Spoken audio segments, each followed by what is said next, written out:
Silakan duduk Bapak Ibu. Mari kita membuka firman Tuhan kita hari ini di dalam Injil Yohanes pasal yang ketiga ayat yang ke-16. Yohanes pasal 3 ayat yang ke-16. Saya ajak kita untuk membaca firman Tuhan ini secara bersama-sama. Yohanes pasal yang ketiga ayatnya yang ke-16. Yohanes pasal 3 ayat yang ke-16. Demikian firman Tuhan. Mari kita baca 1, 2, 3. Karena begitu besar kasih Allah akan dunia ini, sehingga Dia telah mengaruniakan anaknya yang tunggal, supaya setiap orang yang percaya kepadanya tidak binasa, melainkan beroleh hidup yang kekal. Saya ulangi membacanya. Karena begitu besar kasih Allah akan dunia ini, sehingga Ia telah mengaruniakan anaknya yang tunggal, supaya setiap orang yang percaya kepadanya tidak binasa, melainkan beroleh hidup yang kekal. Amin. Saudara-saudara, ada satu cerita di mana ada seorang bapak bersama dengan anak laki-lakinya sedang berlayar menggunakan kapal laut.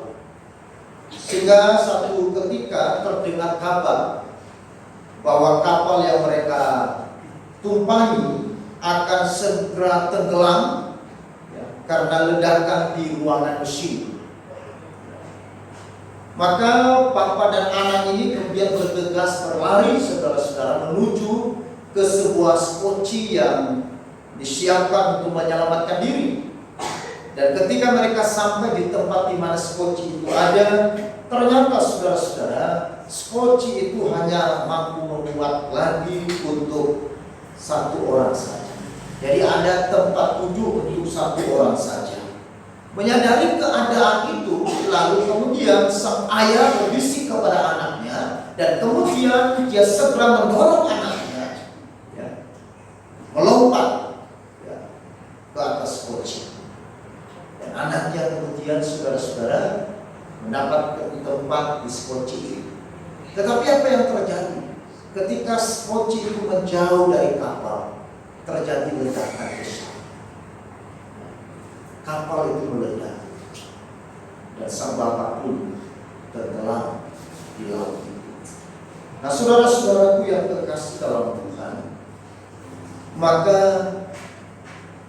ketika kita melihat bagaimana sang anak melihat ayahnya tenggelam di tengah-tengah ledakan kapal yang cukup besar itu, sebenarnya ini anaknya tidak rela, tidak tega, saudara-saudara, membiarkan sang ayah yang meninggal di atas kapal sendiri. Dia rindu sebenarnya bersama-sama dengan ayahnya. Lalu kemudian, saudara, diketahui bahwa kenapa sang ayah mendorong anaknya untuk melompat ke atas skoci. Karena ayahnya itu, saudara, sedang mengalami penyakit yang kronis. Ayahnya berkata kepada anaknya, umurku tidak lama lagi, maka engkau harus selamat, supaya melaluimu nanti, maka keluarga yang lain mereka bisa dipelihara. Karena dia punya adik-adik yang masih kecil. Sang ayah berharap bahwa dengan selamatnya sang anak ini, maka dia akan menjadi tulang punggung bagi keluarga. Nah, saudara-saudara yang terkasih, pengorbanan sang ayah yang merelakan dirinya untuk berkorban demi keselamatan anaknya, ini adalah sesuatu yang luar biasa. Tetapi saya mau katakan kepada kita hari ini, bahwa apa yang dilakukan oleh Kristus kepada saudara dan saya, di mana sang Bapa merelakan anaknya yang tunggal untuk datang ke dalam dunia. Dan minggu yang lalu kita sudah belajar bahwa wujud nyata dari kasih Allah kepada manusia yaitu ia mengosongkan dirinya. Ia mengosongkan dirinya artinya ia menahan dirinya untuk tidak menggunakan kemampuan dan hak istimewa ilahinya. Mengosongkan dirinya artinya ia menganggap dirinya bukan siapa-siapa, sekalipun dia adalah Allah yang maha besar, Allah yang maha kuasa, Allah yang maha mulia. Yang mengosongkan dirinya artinya ia rela menerima bagi dirinya segala kehinaan dan penderitaan.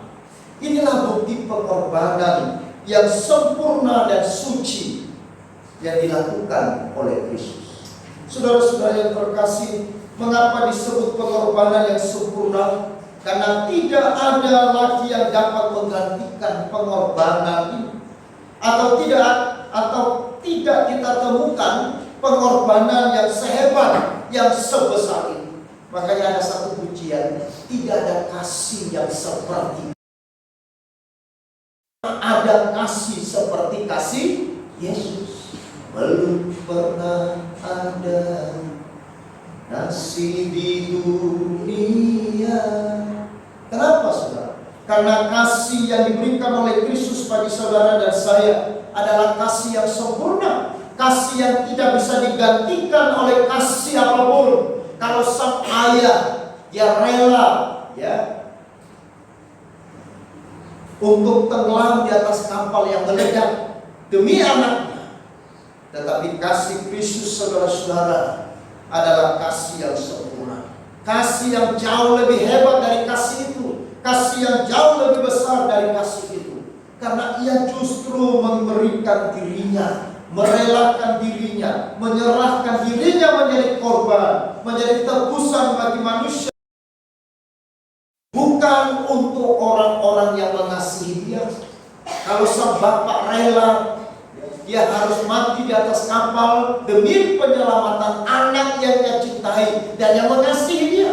Tetapi Kristus, saudara-saudara, mengutus, Allah mengutus anaknya ke dalam dunia, ke dalam Kristus, bukan karena manusia mencintai dirinya, bukan karena manusia justru menerima dia, tetapi Bapa mengutus anaknya yang tunggal, diserahkan menjadi korban, menjadi tebusan bagi manusia-manusia yang berdosa. Saudara-saudara, mungkin ada bagi orang yang dia cintai. Mungkin ada orang yang rela mati bagi orang yang mencintainya. Mungkin ada ibu yang rela mati demi anaknya. Mungkin pula ada seorang ayah rela mati dan berkorban demi anaknya. Sangat mungkin. Tetapi apakah mungkin ada di dunia ini yang rela mati bagi musuhmu? Apakah mungkin saudara bisa menemukan kasih yang sehebat kasih Kristus, yang rela menyerahkan dirinya bagi seteru-seterunya, bagi manusia yang mengkhianati dan yang berontak kepada dia? Itulah sebabnya bisa dikatakan pengorbanan Kristus adalah pengorbanan yang sempurna, karena tidak ada kasih yang sehebat dan sebesar itu. Tidak ada kasih yang sebesar itu. Makanya Yohanes pasal 3 saudara-saudara ayat 16 tadi dikatakan, karena begitu besar kasih Allah akan dunia ini, sehingga ia mengaruniakan anaknya yang tunggal, supaya setiap orang yang percaya kepadanya tidak binasa, melainkan beroleh hidup yang kekal. Saudara-saudara yang dikasihi oleh Tuhan, maka pengorbanan Kristus adalah pengorbanan yang sempurna, yang tidak bisa digantikan, yang tidak bisa kita temukan, yang kita tidak bisa cari di tempat yang lain, karena pengorbanannya adalah pengorbanan yang sempurna. Saudara-saudara, tidak saja pengorbanannya adalah pengorbanan yang sempurna, tetapi pengorbanan Kristus bagi saudara dan saya juga dikatakan pengorbanannya yang suci. Mengapa disebut pengorbanan yang suci? Karena ia mendasari seluruh tindakannya berdasarkan kasih dan kerelaan.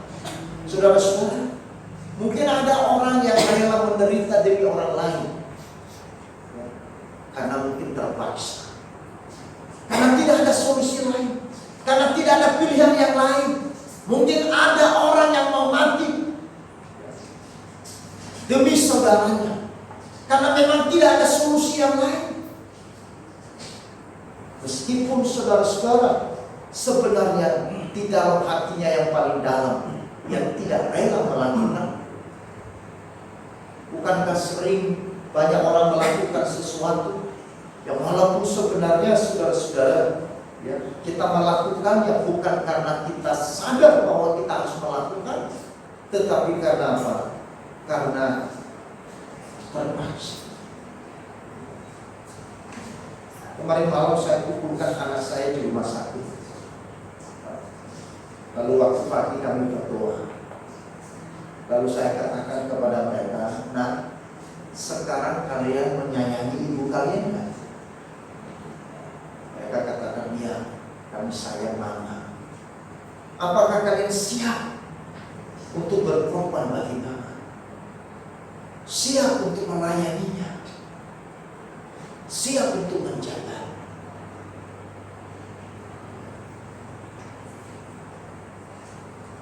Sejenak mereka terdiam, tetapi akhirnya mereka pun juga berkata, iya.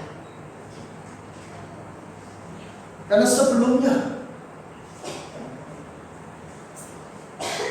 mungkin mereka melakukannya karena saya paksa, saya suruh ini, saya suruh ambil ini.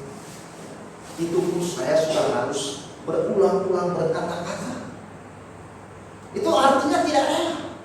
Kalaupun dia pergi mengambil sesuatu, sebenarnya bukan karena dasarnya dia mengasihi mamanya, bukan karena dia ingin melakukan sesuatu itu buat mamanya, tetapi karena dia terpaksa, karena takut di mana.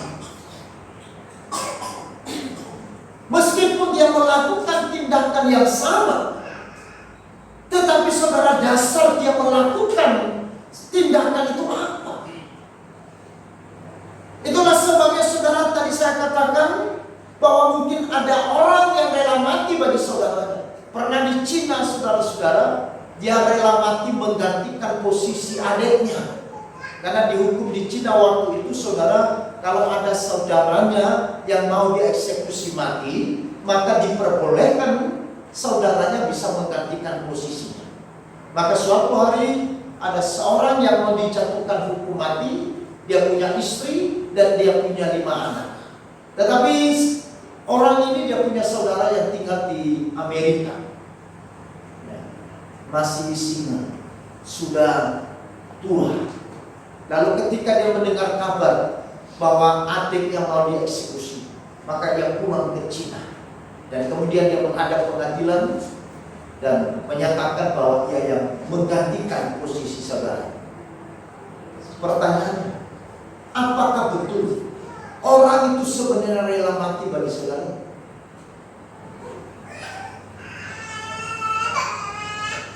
Lalu kemudian waktu mau dieksekusi, saudara-saudara ditanya, kenapa Anda mau mati bagi adikmu?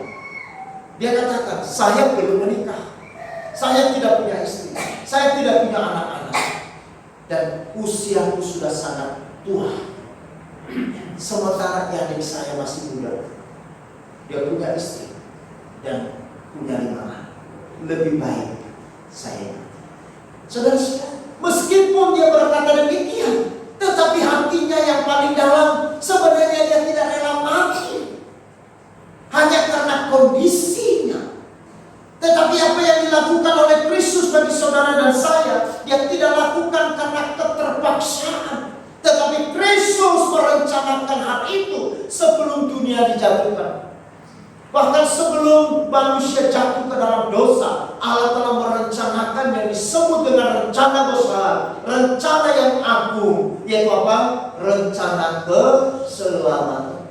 Dan rencana keselamatan itu, saudara-saudara, digenapi di dalam diri Kristus yang harus merelakan dirinya untuk datang menjadi manusia, dan di dalam keadaan sebagai manusia yang mengambil rupa seorang hamba dan menjadi manusia yang mau mati di atas kayu salib.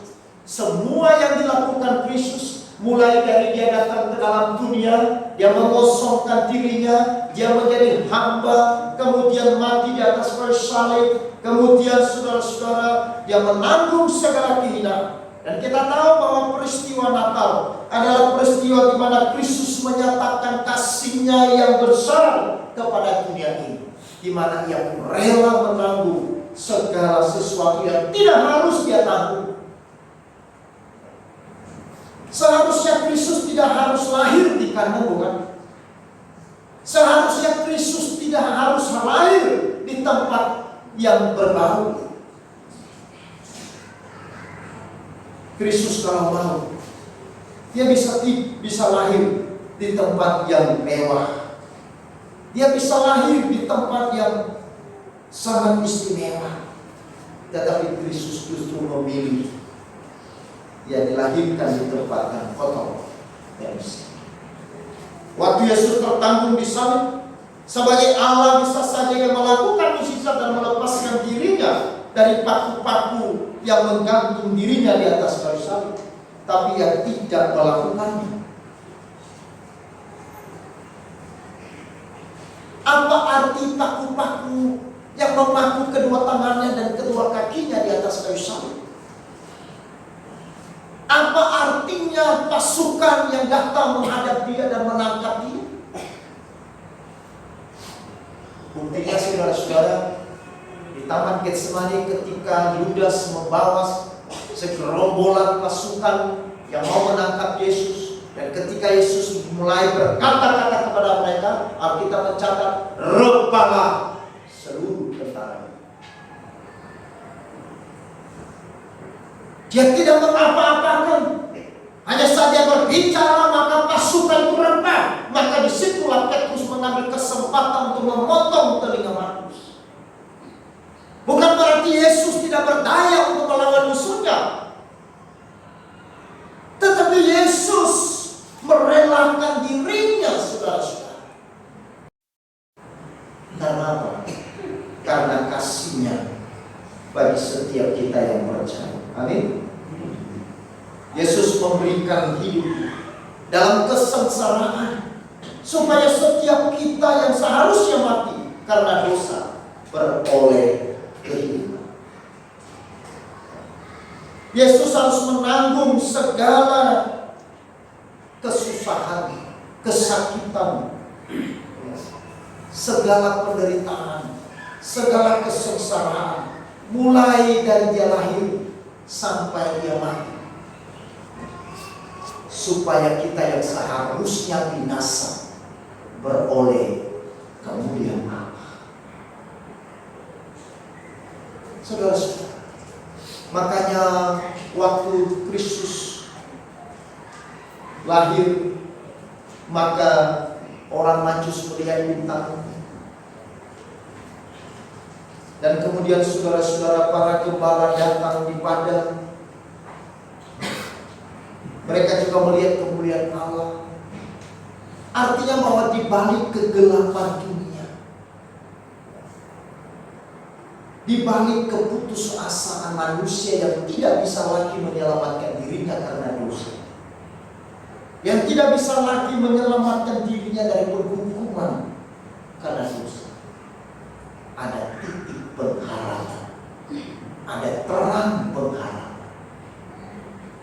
Itulah sebabnya saudara-saudara, Natal itu selalu ditandai dengan pohon terang. Dan ini pohon terang cukup bagus, indah sekali, betul ya? Ini juga ada terang. Artinya bahwa di tengah-tengah kegelapan dunia yang mana kita seharusnya mati di dalamnya karena kejahatan dan dosa kita, tetapi terang itu datang menerangi dunia supaya kita melihat Kristus. Terang itu hadir di tengah-tengah dunia supaya orang yang ada di dalam kegelapan mengenal jalan kebenaran, mengenal juru selamat, dan akhirnya mereka menyerahkan diri kepada Yesus. Saudara, inilah pengorbanan yang dibangun atas kasih. Itulah berita Natal. Berita Natal adalah berita pengorbanan yang suci. Maka perayaan Natal adalah yang besar bagi kita. Perasaan kasih selalu menggerakkan hati itu berkorban. Perasaan kasih itu yang membuat Kristus menahan dirinya dari segala olokan, dari segala hinaan, dari segala penolakan, dari segala aniaya, bahkan dari segala cambukan. Perasaan kasih yang begitu besar itu yang membuat dia begitu semangat menjalani kehidupan yang penuh dengan kesulitan. Perasaan kasih itu yang membuat Kristus sampai di atas kayu salib, ia rela menanggung semua. Saudara-saudara, tadi malam di ibadah Natal Pemuda Remaja, pembicara mengatakan begini: kasih membuat kita memenuhi perintah-perintah. Kasih membuat kita melayani Dia. Karena kasih yang besar itu, yang menggerakkan hati Kristus, yang memenuhi seluruh kehidupan Kristus, sehingga Dia rela melayani saudara dan saya yang tidak seharusnya dilayani. Kasih yang membuat kita bisa berkorban bagi Dia. Kasih Kristus yang membuat kita kasih Kristus yang membuat Dia bisa berkorban bagi Dia. Kasihnya yang besar itu yang membuat Dia bisa merelakan dirinya menjadi korban bagi saudara dan saya. Maka dari itu, mari kita merayakan Natal tahun ini dengan kasih yang rela mau berkorban. Amin. Mari kita rayakan Natal di bulan Desember ini. Saya tidak tahu saudara sudah mengikuti perayaan Natal dalam bulan Desember ini berapa kali. Tetapi mari kita merayakan dengan hati yang mau. Tuhan, karena kasih kita kepada Dia, mari menuruti perintah Tuhan, mentaati firman Tuhan, meskipun itu berat, meskipun itu sulit, tetapi karena kasih. Mari kita mengerjakan sesuatu dan memberi diri kita untuk dipakai sebagai alat bagi kemuliaan, seperti Maria yang memberi dirinya dipakai sebagai alat bagi kemuliaan, yang merelakan dirinya untuk dipakai menjadi saluran berkat bagi seluruh manusia. Meskipun Maria harus menanggung aib, meskipun Maria harus menanggung segala kesulitan yang amat besar sebagai seorang perempuan yang belum menikah, meskipun Maria harus menanggung segala ciptaan orang selama 9 bulan, mungkin bertahun-tahun juga, Maria merelakan dirinya untuk berkorban bagi kemuliaan. Maria rela dirinya yang hina dipakai menjadi alat bagi kemuliaan Allah yang suci. Saudara-saudara, karena Maria menyadari bahwa berkorban bagi Kristus, berkorban bagi Tuhan adalah sesuatu yang mulia. Demikian juga orang Majus. Ketika mereka melihat terang Kristus di waktu malam Dia lahir, mereka rela pergi dari negerinya, menempuh perjalanan bermil-mil jauhnya, beribu-ribu kilo jauhnya. Karena apa? Karena mereka mengerti bahwa perjumpaan dengan bayi Yesus, perjumpaan dengan Kristus membawa sukacita. Perjumpaan dengan Juru Selamat tidak bisa dibayar harganya dengan kesakitan, dengan segala penderitaan, dengan segala macam hal. Itu sebabnya saudara, orang Majus memutuskan untuk mereka pergi berjumpa dengan Kristus. Dan akhirnya apa kita lihat saudara? Setelah mereka menempuh perjalanan yang begitu lama dan begitu jauh, perjalanan yang meletihkan, melelahkan mereka, perjalanan yang mengeluarkan begitu banyak dana dalam perjalanan yang ditempuh kurang lebih 1 tahun itu, saudara-saudara. Tetapi mereka pulang dengan sorak-sorai. Amin. Orang-orang Majus pulang dengan sukacita. Meskipun tadi mereka berangkat dan tiba di rumah di mana Yesus itu ada, dengan tubuh yang begitu lemah, begitu capek, begitu melelahkan mereka. Karena perjalanan yang ditempuh dalam waktu bukan 1 hari 2 hari, tapi bertahun. Coba bayangkan saudara, lakukan perjalanan bukan dengan naik kereta api, bukan naik dengan pesawat, bukan dengan kapal laut, bukan dengan bus.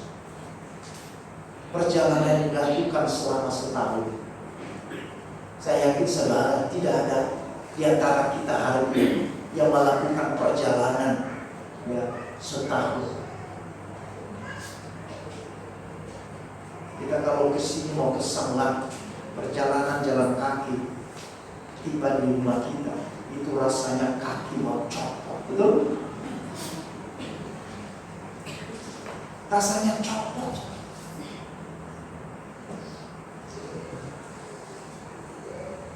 Kapan hari itu, hari Minggu yang lalu, setelah selesai ibadah semua, ibadah sore, lalu kemudian saya kembali ke rumah sakit. Dan kemudian saya ada waktu 1 jam tidur karena ibu lagi tidur. Rasanya kaki saya ini copot. Rasanya seperti patah karena berjam-jam saya berdiri.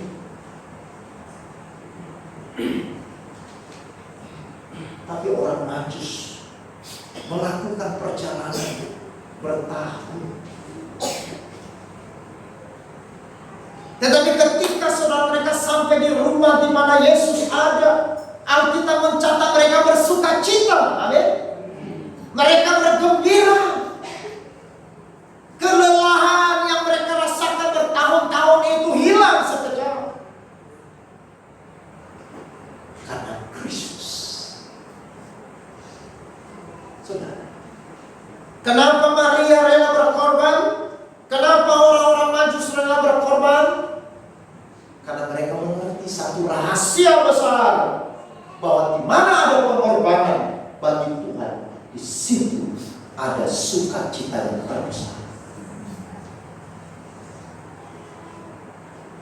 Maka kalau orang Kristen hari ini mau menikmati sukacita yang terbesar, bukan di dalam kenyamanan, bukan saat kita bahagia.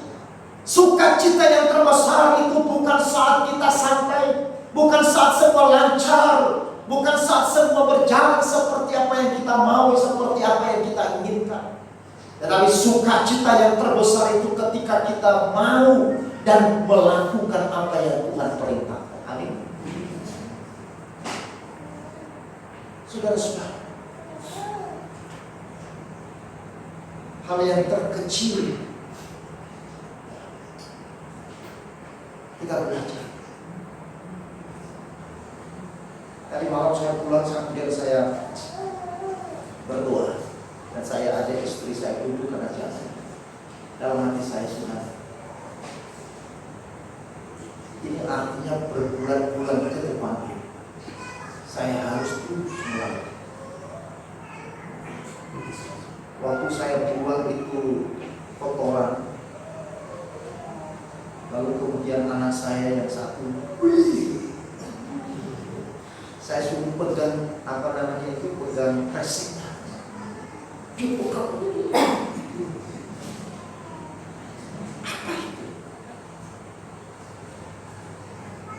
kemudian saya ambil kresek itu, saya tahu, saya cuci. Lalu kemudian saya berdoa, Tuhan, ajarkan aku satu hal, bahwa aku melakukan ini bukan untuk dia, tetapi ajarkan aku bahwa aku melakukan karena aku mengasihi. Karena bisa saja aku bisa putus asa. Bisa saja mungkin hari ini karena belum lama, baru 1 minggu, kalau 2 minggu, 1 bulan, 2 bulan, 3 bulan, lakukan pekerjaan yang sama. Tidak mudah. Itu doa saya. Karena kalau saya lakukan untuk dia, maka saya bisa berhenti, saudara. Mungkin saya bisa lakukan dengan marah-marah, dengan jengkel, dengan hati yang dongkol, dengan keluh kesah. Mungkin saya berkata, ini sial, ini gimana ini. Di toilet itu saya berdoa, Tuhan, sambil saya cuci itu kotoran. Tuhan, ajarkan aku satu hal, bahwa bila aku melakukan bukan untuk dia, tetapi untuk saudara-saudara yang dikasih oleh Tuhan, maka berita Natal adalah berita pengorbanan. Amin. Berita Natal adalah perayaan kasih yang besar bagi kita. Itulah sebabnya Yohanes mencatat, karena begitu besar kasih Allah akan dunia ini, sehingga Ia telah mengaruniakan anaknya yang tunggal, supaya setiap orang yang percaya kepadanya tidak binasa, melainkan beroleh hidup yang kekal. Tidak ada berita yang besar di dunia ini. Hari Rabu saya akan berkhotbah di Natal pria dan wanita. Berita besar bagi kita. Makanya Bapak Ibu harus datang, karena ada berita sangat besar. Bapak Ibu yang mau berita besar harus datang. Ini bukan promosi. Tapi sesuatu ini. Oleh karena itu mari kita mau belajar merayakan dengan kasih yang diwujudkan dalam bentuk pengorbanan. Pengorbanan seperti apa yang kita lakukan hari ini? Tuhan tidak minta kita mati di atas kayu salib. Tuhan juga tidak minta diri kita untuk kita lakukan. Tapi Tuhan ingin kita memberi hati kita kepada Dia. Tuhan ingin memberi seluruh hidup kita kepada Dia, untuk dipakai menjadi alat bagi